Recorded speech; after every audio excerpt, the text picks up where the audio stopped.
Évidemment, toutes ces paroles sur l'eau, qu'est-ce qu'elles expriment pour moi? Parce que ça ne peut se rapporter qu'à ce que, évidemment, j'en pense.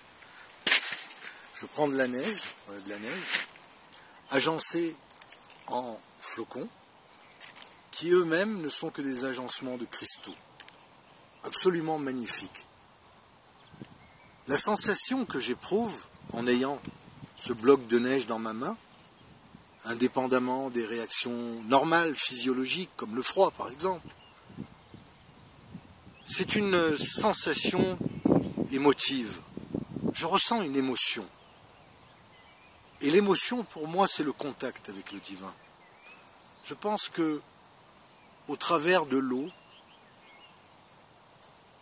le Créateur, sans mettre une connotation particulière sur le mot créateur, a donné à la création, dont probablement je fais partie, les moyens de communiquer. Ces moyens sont subtils, à telle enseigne que lorsque j'y réfléchis, j'estime que l'eau représente la conscience de l'univers. À l'intérieur de cette bande magnétique est engrammée, sous forme d'un code, l'essentialité de ce qu'il faudrait pour nous, ça se rapporte réellement à nous, pour parvenir à la rédemption de cet univers. L'être humain est doté d'une conscience, mais cette conscience ne peut être établie que dans la mesure où il y a un contact. Et ce contact ne peut se faire que par le biais de l'eau. Il y a de l'eau partout. Dans l'atmosphère que je respire, il y a de l'eau.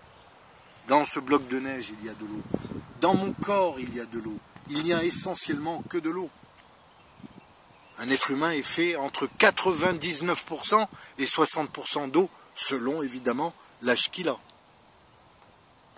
Le cerveau est fait à 90% d'eau. Donc de toute manière, l'univers n'est fait que par une bande magnétique qui encode, qui engramme la conversation entre l'être vivant en tant que créature et son créateur, que d'aucuns appellent Dieu.